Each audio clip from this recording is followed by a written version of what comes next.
Hey, hey, welcome back. Welcome back to the channel. If you're new to the channel, my name is Laura Schwam, and tonight I am diving into a topic that shows up in love, relationships, and shadow work, and that is the inner critic. I am going to pull a couple of cards to mirror what our intuition is saying, and you'll walk away with clear, practical steps that you can apply right away. Now, if you like this mini class, I will be offering a lot more on Patreon and eventually VidMe. However, today, just say hi and tell me what relationships you're most focused on healing in the comment bar. Okay, I'd love to be interactive with you. Now, also, I want you to reflect tonight on, like, let's see it as like a quick question for us to kick things off. Where do you feel shadows show up most in your current love life? I just want you to think about that and maybe write it down on a piece of paper, and we'll get back to it. All right, now shadow work, 101, the very basics. What is shadow? What is the shadow? Well, shadows are a combination of astral energy and emotional energy held in the body as stress, felt as stress, right? It's felt as a lot of tension.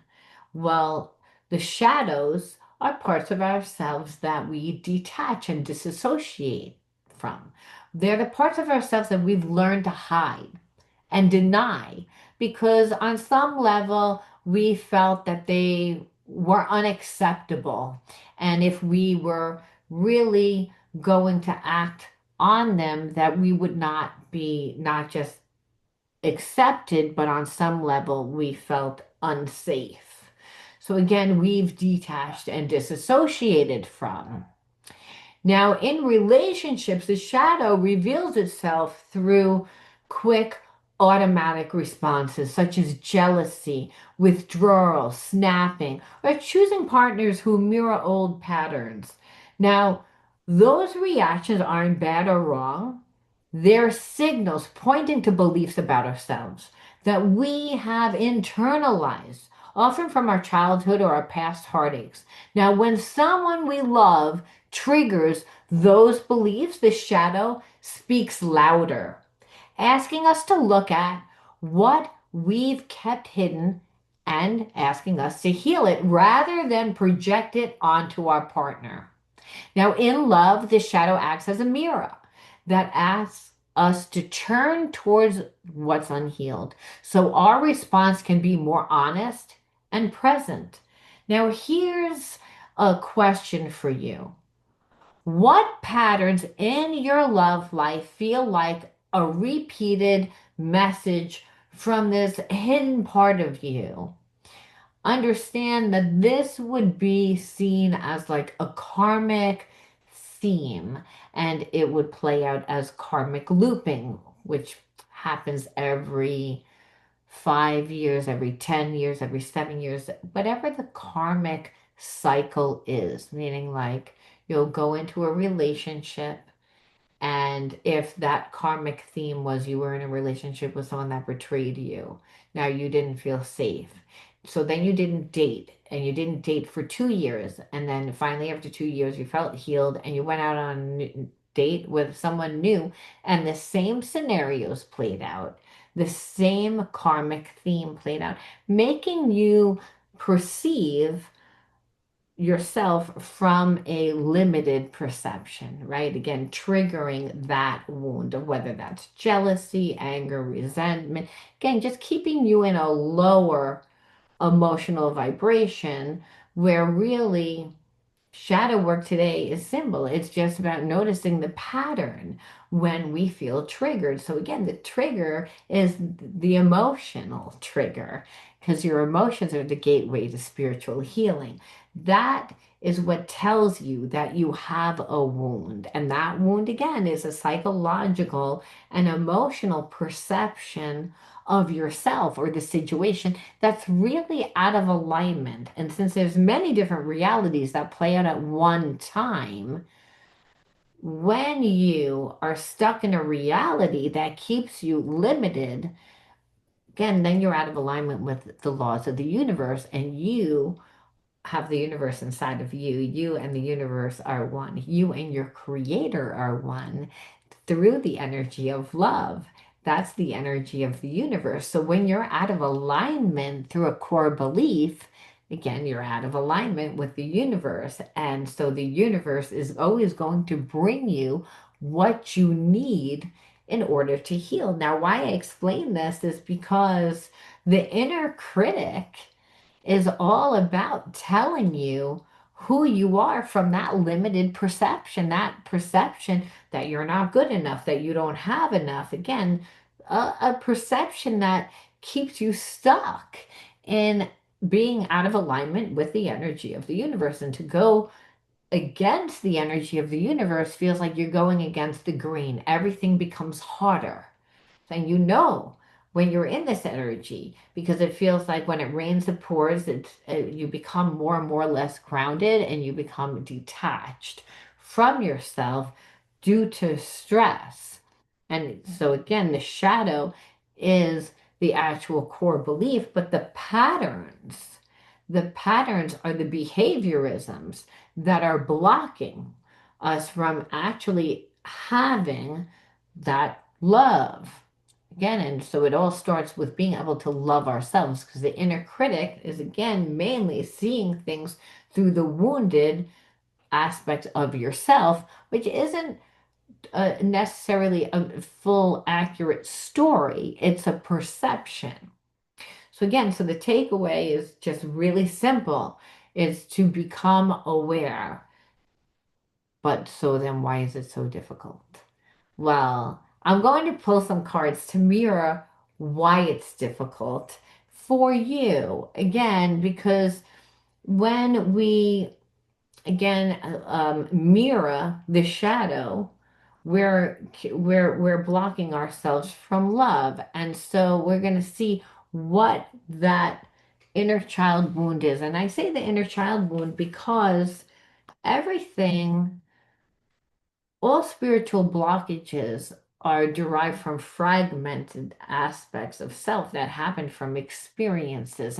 And mainly, a lot of those experiences happened in childhood.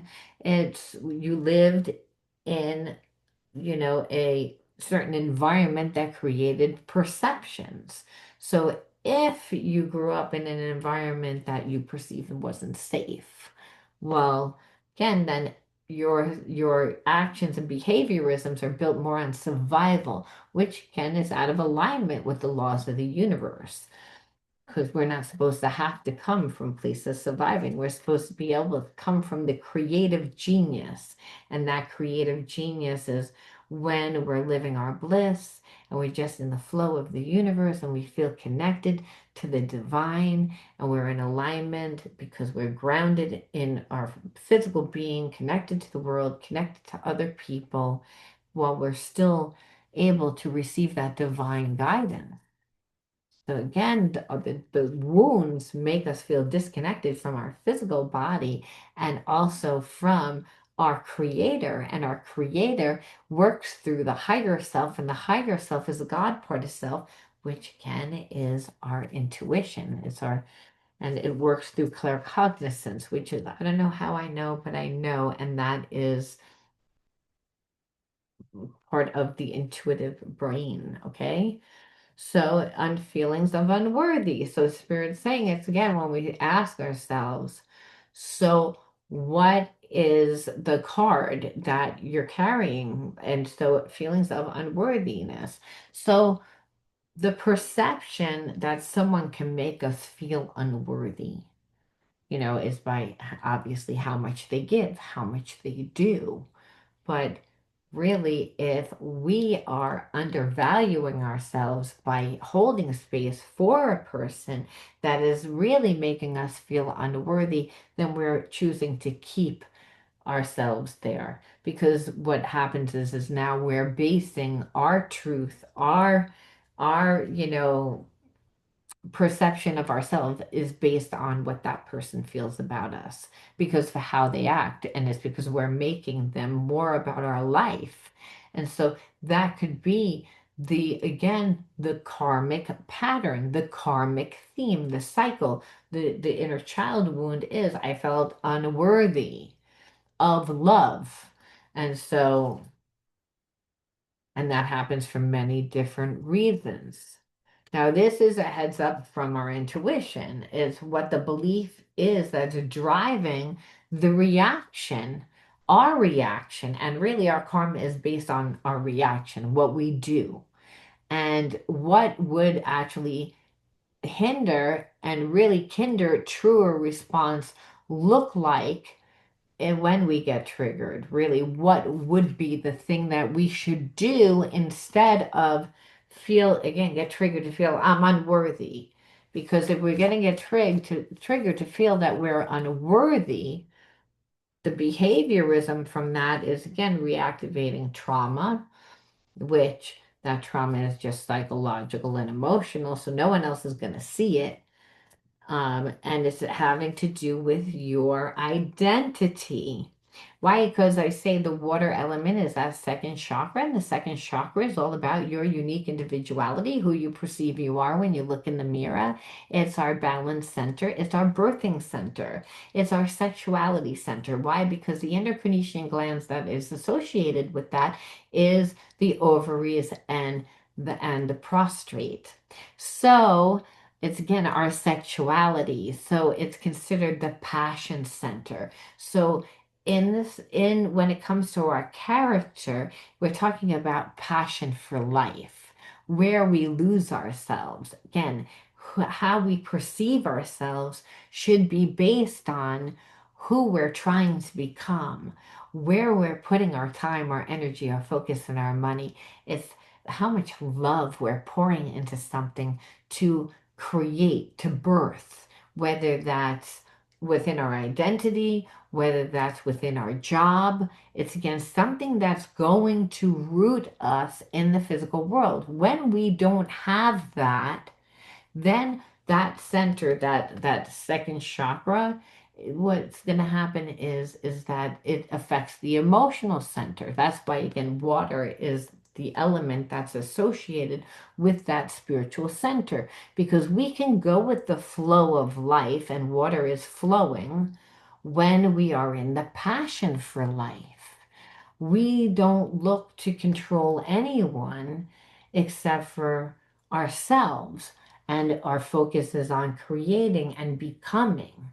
And when we're doing that, again, that our focus is on that, it means that we're feeding, ourselves in a way that's going to feed that passion more, that's going to grow that passion more. So that means that we're going to join more networking. It means that we're going to be more grounded and do what we need to do to learn, to grow, to collaborate, to become stronger, right? It's again, that's what that means.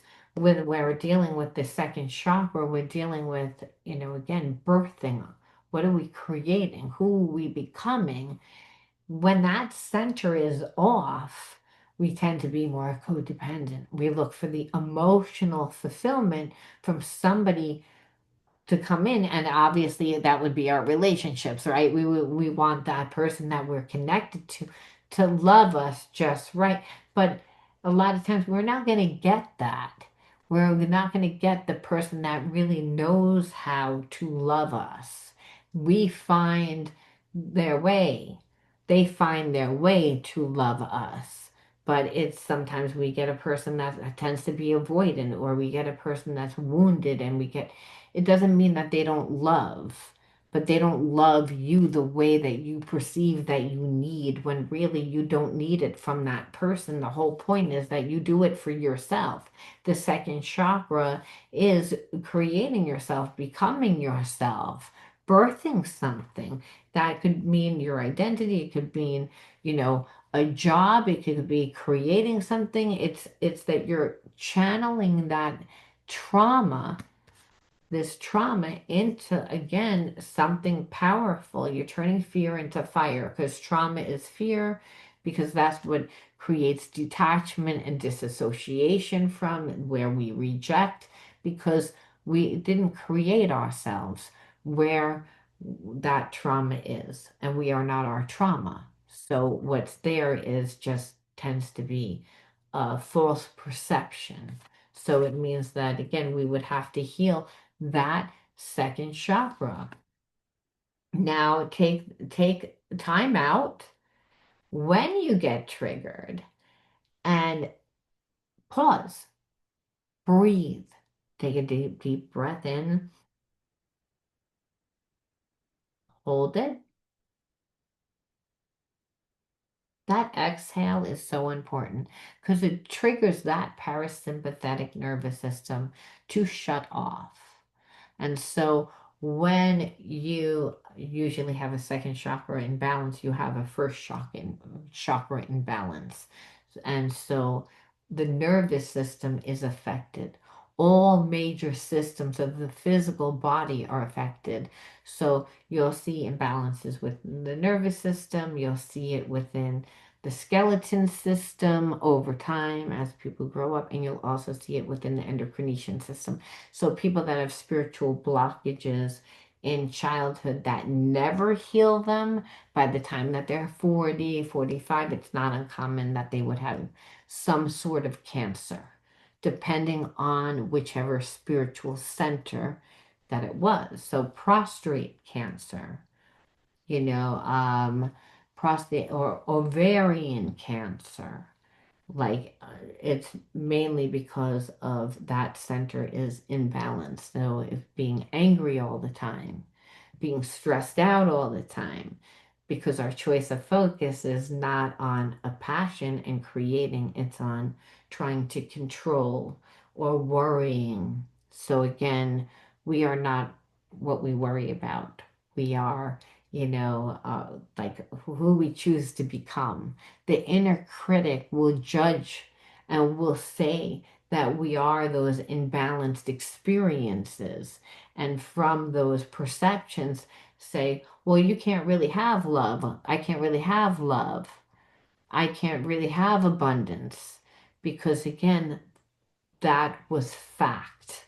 Because at one time you experienced that. But we always have the opportunity to do something different. Again, there's many different realities that play out at one time. Living a different reality all starts with changing your mindset. And in this situation, Spirit says, change, by becoming, because you're not your trauma. Okay, and when you breathe, you're resetting your nervous system to get back into the moment. People, again, that have that root chakra imbalance, and they, again, are in balance because they don't know who they are. They're basing themselves on their experiences. Usually, again, like continue to live in trauma because of not having that ground. Now, what would it look like to name the feelings out loud in the moment and ask for what you really need? You need to ask yourself, like, what would it look like? Name your feelings. What is that? Well, again, physical touch, I would say emotional, and it feels like by not having it, shame. It's like I'm not good enough. I don't have enough. Like I'm rejected. It's that energy. And so where we are not our shame. And so again, it could be from an experience that played out that where you were shamed.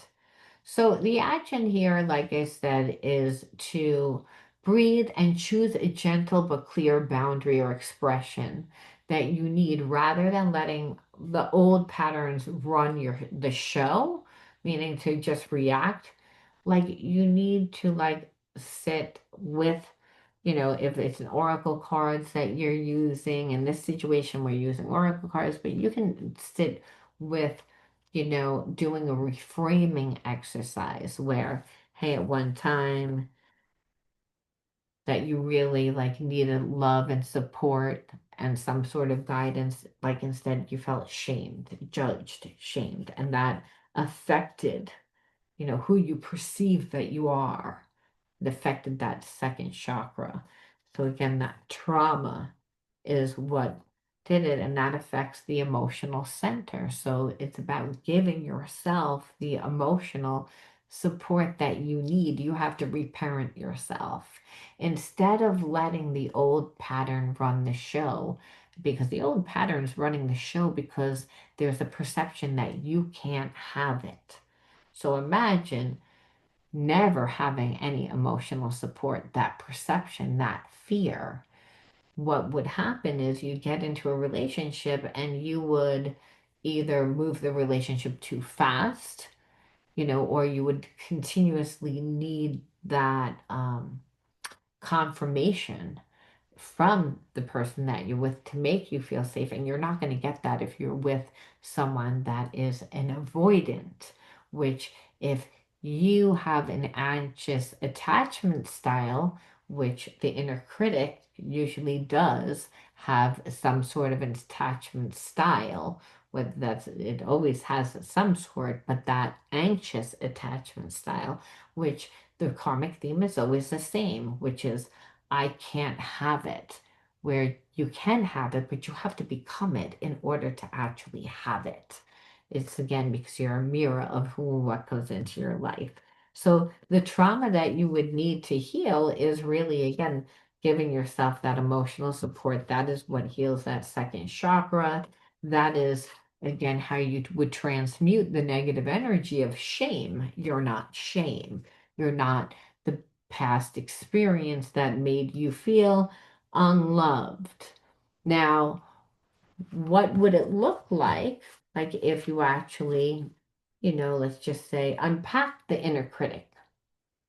Let's turn the inner critic into the running voice inside our head that says, we're not enough, we're not worthy, or we're not ready for love, which again, it's a perception. This negative self talk is what sabotages dating, partnerships, and intimacy just altogether, because intimacy at its basic level is about trust. So by fueling fear, shame, and avoidance, it really can sound like I'm not attractive enough. They won't stay. Or I'll always mess this up. The good news is that once you hear and name your inner critic, you can really decide how to respond instead of automatically acting from it. Recognize that there's actual power here, and it translates into healthier choices and how you show up for yourself and others. Now, here's a quick question to engage in the moment. What is the loudest line your inner critic has run in the last week?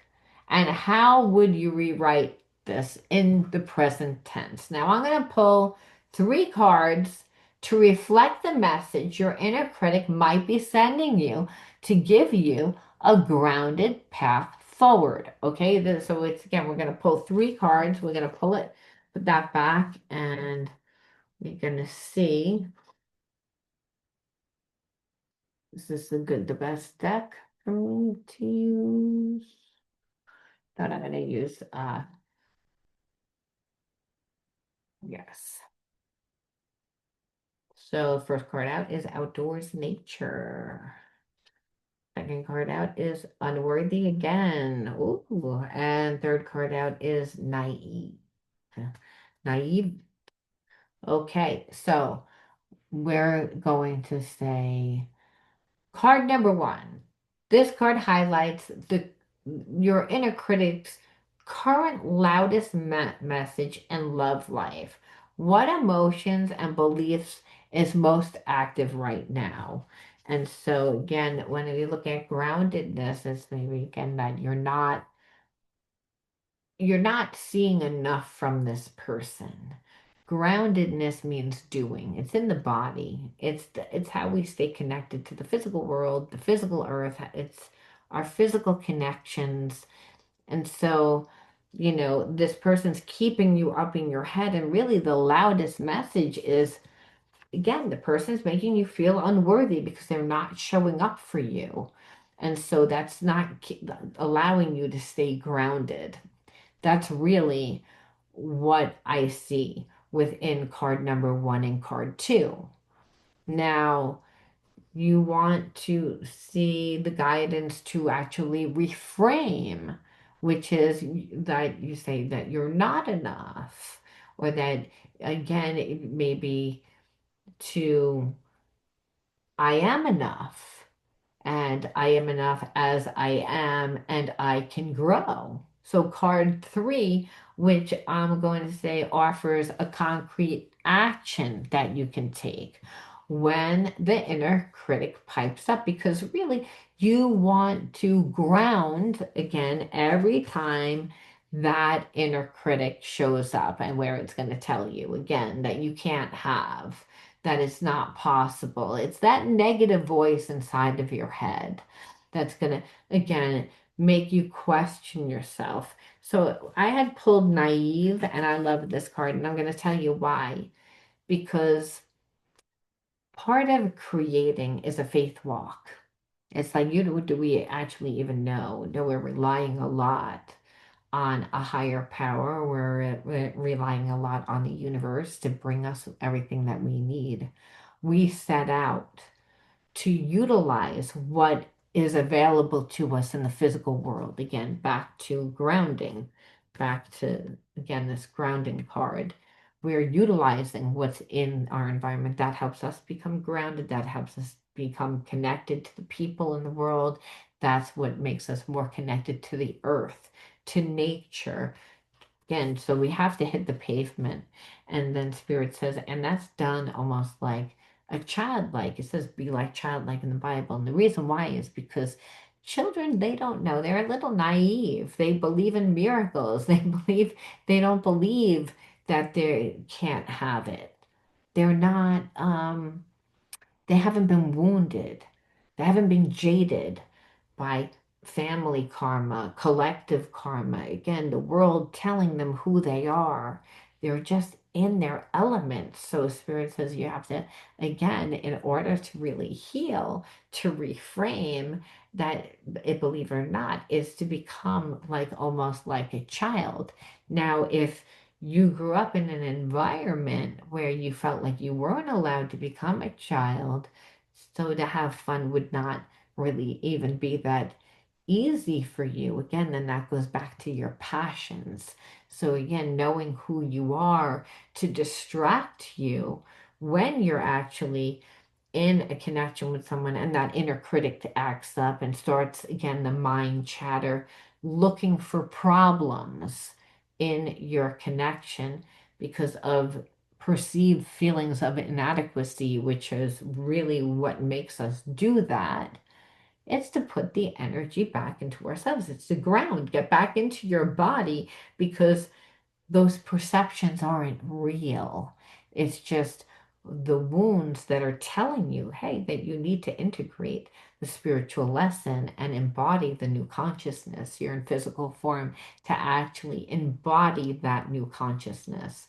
So, Spirit saying, really, that's the guidance here, so that you can reframe the belief from I'm not enough to I am enough. As I am, I can grow. And so then your inner critic can really pipe down and be quiet. So the advice here is again to pause and breathe only in the breath, only in that breath. You're giving yourself the moment to get that divine guidance.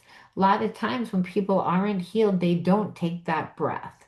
They react. They get triggered, they react. The karma is based on reaction. The shame is the reoccurring karmic pattern of I just reacted when I came from a place of fear instead of love. It's all about returning to your God-given energy, which is the energy of the universe, which is the energy of love, unconditional love. So again, to be able to replace the inner critic's script that continually plays out, you really need to bring value to the relationship, and so that you can be honest about your own needs, but you're bringing value to yourself because you're becoming yourself. It's like it's less about what you feel that this person wants you to be, what you feel like you need to be, because they become part of your identity, but becoming more of who you are is again, and becoming who you want to be, and that having that relationship just find its natural groove, and allowing both parties to just be instead of the need to control. Again, the inner critic a lot of times is judging how things are playing out, because and it doesn't usually like the way that things are playing out, because again it wants it to be fast, or wants it's built, the ego is running the show, and it cares more about how things look than actually how things are. Now, here are two more questions to anchor the guidance that I just gave.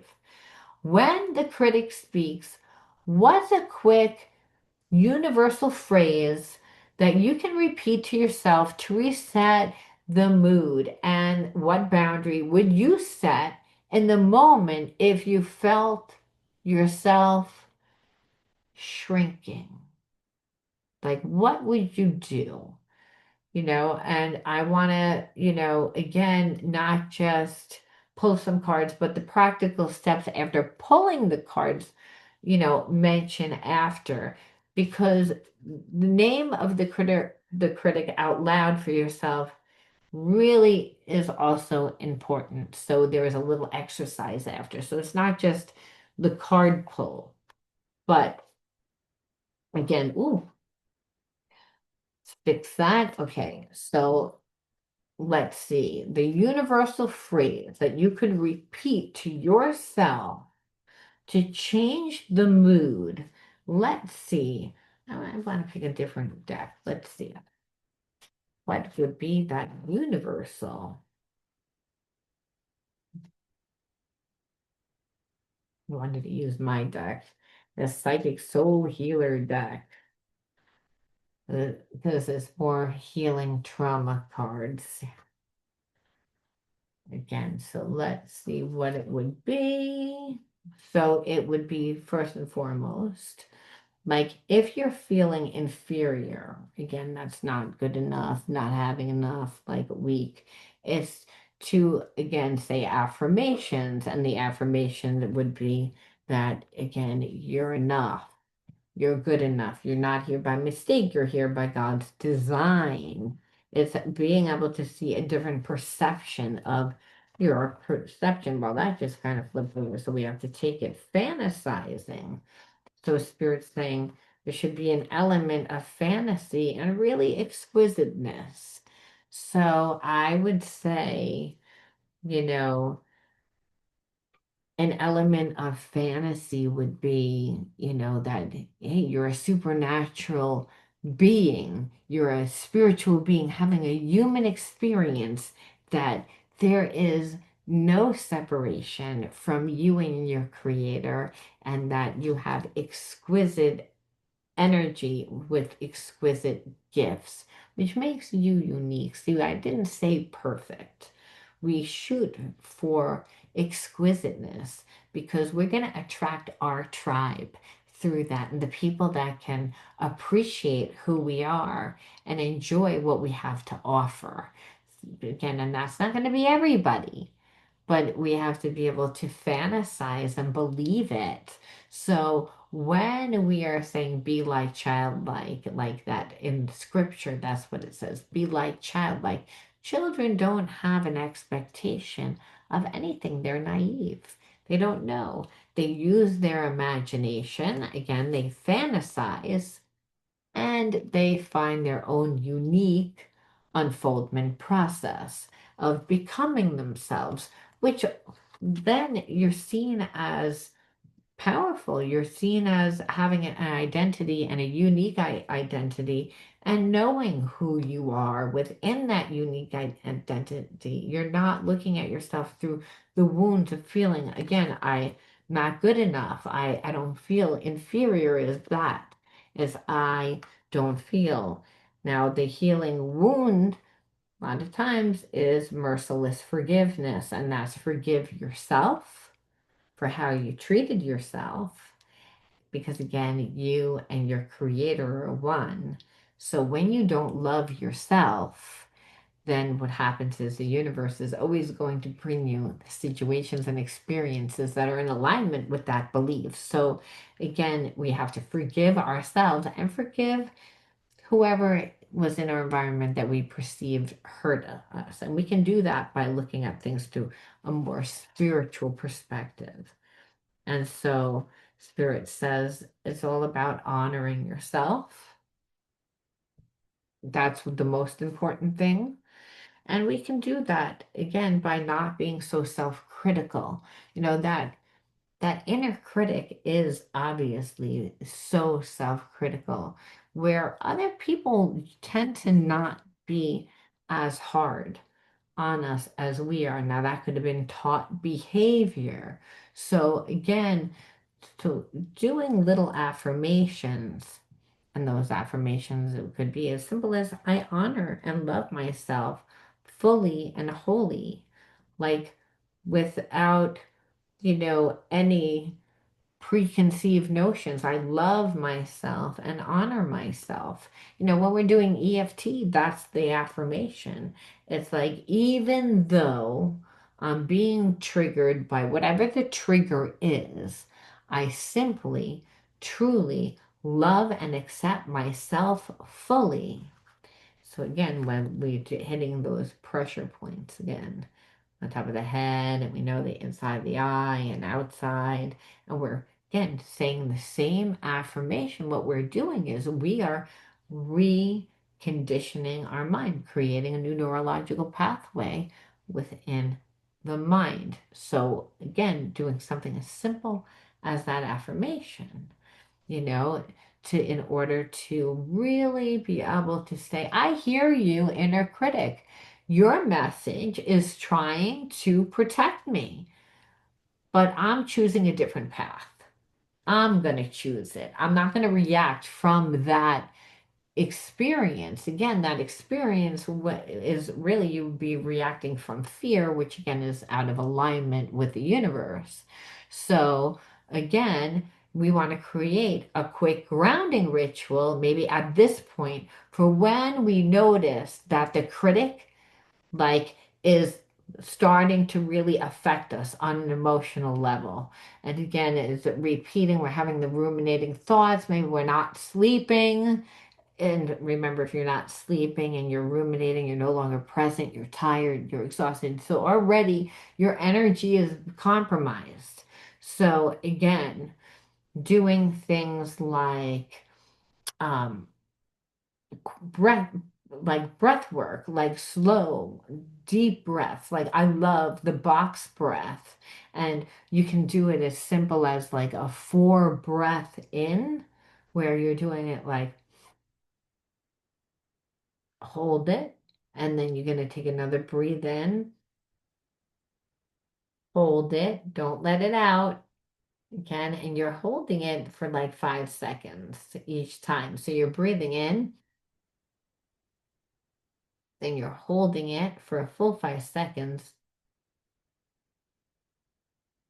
and one more time.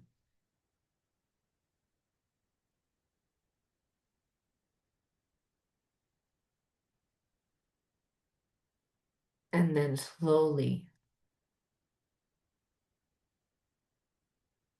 exhale out. So when you're breathing in, what you're noticing is your stomach like it's almost like it's ballooning out. Like you get a big Buddha belly because it's ballooning out.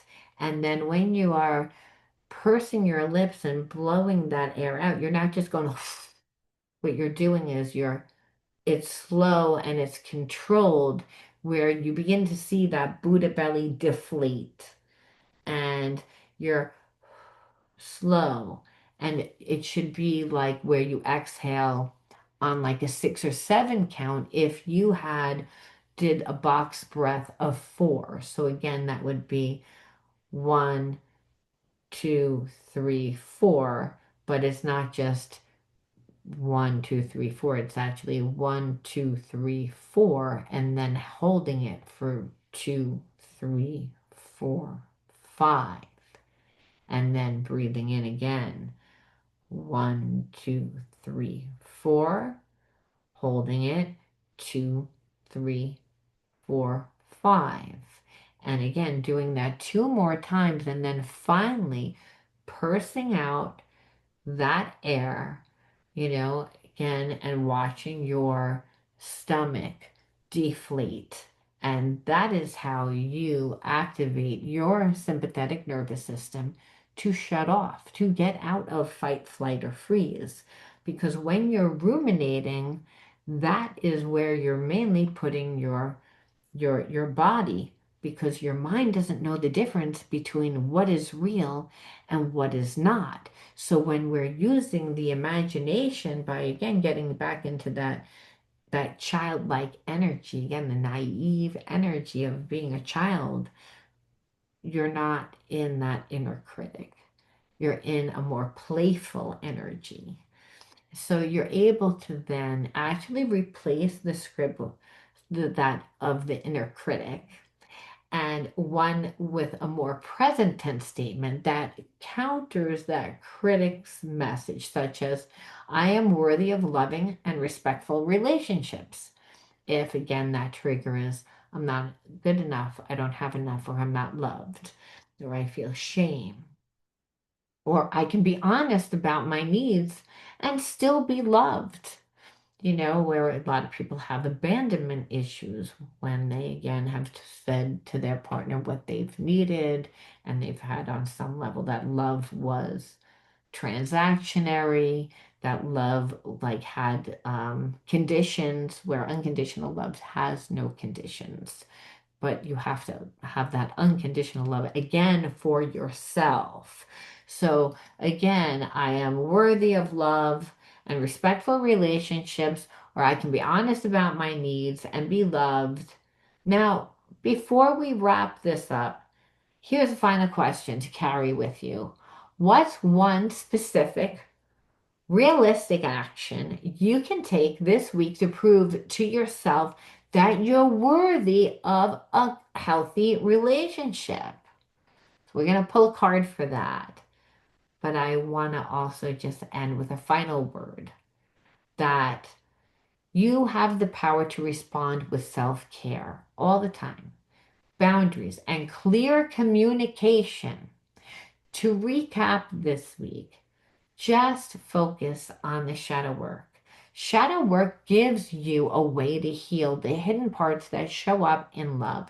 And the message from the inner critic gives us a map for kinder, more authentic self talk and ultimately healthier connections. One last thought to leave you with. If you could remove one barrier to loving yourself, what would it be? Ask yourself that and drop it in the comments, or just send it to me during the week. Again, these are things to focus on. These are prompts for you to, again, begin to dismantle the inner critic. Now, if you found value in the card guidance and the practical steps, drop a comment. Again, with one takeaway that you're taking into the week, or tell me which part of today really resonated most with you. Now, if you got some questions or want some guided material, tell me in the chat and I'll tailor future streams to your questions and your needs. Now, remember, I'm pulling cards to reflect your inner critic, but you live experiences, and your choices are what mostly matter. I'll post a quick recap after the stream so that you guys can again reflect, or the actual live stream can actually, I think it gives you that. Anyway, thanks for being here and for doing the work with me. I'll again send you more tools and be posting up more tools regularly and having more live streams regularly, these mini classes. But I will also be doing extensive ones. I was said that it was going to be on VidMe, but VidMe has been going through some problems. So we're moving over to Patreon. So it's going to be the same amount, $35 a month until VidMe opens. I'm sorry about it. It was not my doing. Is that VidMe has just run into some problems with technical. One person, I think, the technical guy like got out of it, and so they've been running it, so it's not running as smoothly, and so I'm not really going to start until everything is, on the up and up with that platform, just because I don't want to start and then have to stop. So if you're interested, like I said, I will put the Patreon link for you guys to join. All right. Until next time, be true to you. And I'll also post more of these on YouTube also. I just feel like I need to incorporate more healing style videos for you guys. All right. So again, you can find me on all my YouTube channels and you can find everything in the description box. I will talk to you guys soon. Bye bye.